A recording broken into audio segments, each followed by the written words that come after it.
What's going on, Bengals fans? We are talking the latest Bengals rumors this evening after their 39-38 loss to the New York Jets. Whether it's trade rumors is something that could possibly fix this Bengals team, I don't really know what you could do, but we're going to talk about it here on today's show. Also, do have an update on Joe Burrow's injury as well. Maybe we could see him maybe a little bit sooner rather than later here. I want to hear from you guys, though. The NFL trade deadline is coming up here in I don't know, 8, 9 days, something like that there on November 4th. Do you think there is a fix for this Bengals defense right now? Could you make a trade at the NFL trade deadline, maybe even a couple trades that could help out this Bengals defense? Let me know what you guys think. Be honest with me and sound off down at the pinned comment of today's video. Type Y for yes or N for no. Can the Bengals defense be fixed this season, especially here at the NFL trade deadline? All right, let's start off with some Joe Burrow injury updates for us here. James Rapien actually tweeted a video out of Joe Burrow on the sidelines of today's game, walking around without a walking boot. This is really good news for the Cincinnati Bengals. It is something that hasn't really been seen so far. Joe Burrow walking around without that boot on. I think the problem, though, is if Joe Burrow does end up physically being able to come back this season, the expectation is that it would be sometime mid-December. You maybe would have 3 or 4 games left in the season. Where are the Bengals actually going to be in the standings by then?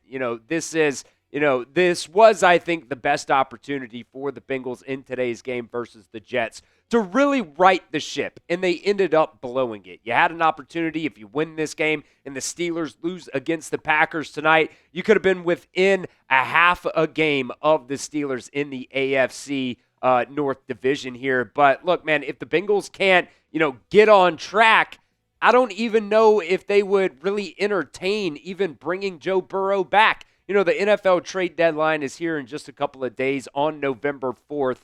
The Bengals have, one more game before the NFL trade deadline actually, ends up happening. You play the Bears on next Sunday, who had won the last 4 games before losing today to Tyler Huntley and the Baltimore Ravens, which, I feel like they're kind of in the same boat as the Bengals right now. They start winning a couple games, then all of a sudden you have this setback against a team that you really shouldn't end up losing against. I think at this point, if the Bengals do end up losing to the Bears, you would have 2 more days before the NFL trade deadline. Maybe I'm just overreacting at this point because of this very, very frustrating loss today. But, if you end up losing to the Bears next week, I think you have to blow it up. Trade Logan Wilson. Trade Trey Hendrickson. Hell, maybe you can even trade T. Higgins as well. I think you could get at least 3 to 4 top 100 draft picks between Trey and T. Higgins combined. I think you have to rebuild, you have to start over, and you have to fix this defense from scratch through the NFL draft. Because right now, with the personnel that you have on defense, with the coaching staff that you have on defense right now, I don't even know if Jesus Christ himself could really be a successful defensive coordinator for this Bengals team. If you guys need a new Bengals quarter zip today, you can get it. Make sure you try to get it today because you do not know how long these codes will last on Fanatics. Go to chatsports.com/BengalsZip. This quarter zip was on sale for $90, or it was originally for $90. But if you use promo code TREAT at checkout, you can get it right now for only $57. So get down there and get that new Bengals quarter zip today. That link will be down in the comment section and the description of today's video.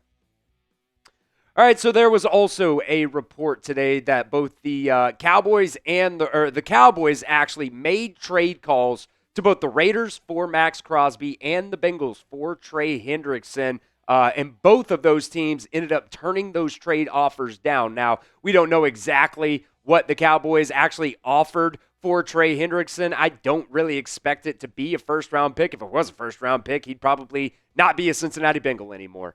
But I think the big question is, if Trey Hendrickson is up at the NFL trade deadline, what would, the Bengals actually end up taking for him? And up to this point, I have not been, in favor of trading Trey Hendrickson right now. But I do think next week is really the tipping point. If you lose that game next week to the Bears, I just think you got to make a move there because, Trey Hendrickson, he's great. Everybody loves him. But he's just not helping the Bengals right now. And it does not really help at all that he is, constantly getting hurt, it seems like right now. He went out in today's game right there at halftime with that hip/back injury. I saw some people on social media kind of calling it a cheap shot. Maybe you could call it a block in the back, but I don't really know if it was necessarily this, crazy cheap shot at the end of the day.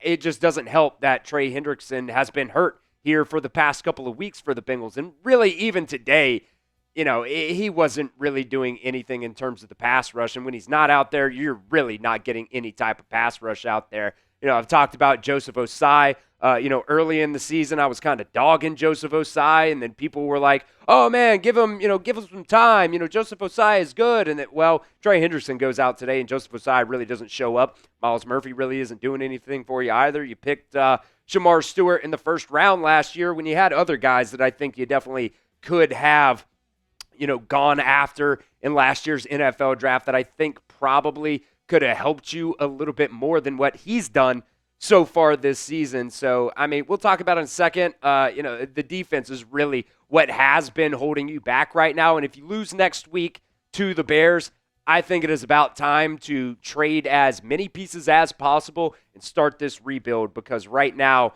the Bengals need as many top 100 draft picks as they could possibly get. So what would you want in return for Trey Hendrickson? I'm sure I know some, answers that some people are going to throw down there in the comment section. They want a first-round pick. They want a player that can start immediately for you and be an impact player. I just, right now, don't think that's really realistic for Trey Hendrickson. I think, at best, you could probably get a second-round pick for him. Maybe you could even throw a player in there that may or may not be good. I just really don't see first-round pick being in the cards for a Trey Hendrickson trade. But let me know what you guys think. The Bengals have already turned down multiple offers for Trey Hendrickson. So let me know what you guys would want in return if the Bengals did end up trading Trey Hendrickson. I'm still at a loss for words about what happened in this game today. The defensive woes just continue to be an issue for this Bengals team. They came out so hot in the first quarter. They were flying around. Man, the first two drives of the game, they had guys, playing like their hair was on fire. Demetrius Knight, Barrett Carter, DJ Turner, Josh Newton. These guys were just flying around the football field, making tackles, making TFLs, just, really sucking the life out of that Jets team early on in the first quarter. Hell, even Cam Taylor-Britt was making plays there in the first quarter. In the first quarter, the Bengals defense went out there. You had a turnover on downs, which really that was probably a stupid decision there by Aaron Glenn early on in that game. But, either way, they ended up winning the game. So, hell, what do I know there? And then after that, you forced a 3-and-out after that. After the first quarter, the Jets went and scored on 7 of their 8 last drives of the game. They had one more punt mixed in there as well. Whether it was field goals, whether it was touchdowns, the Bengals could not stop this really, really bad, by the way, Jets offense. They just got out to a lead and thought that they could just coast. And, they just pissed it away, just like they always do. And, we put our instant reaction out, and that's a lot of the times, pure emotion for the most part right there. But I still just don't know who is to blame overall here. Is it the personnel or is it the coaching staff? I think a lot of people, including myself at times, I kind of go back and forth on this, to be honest.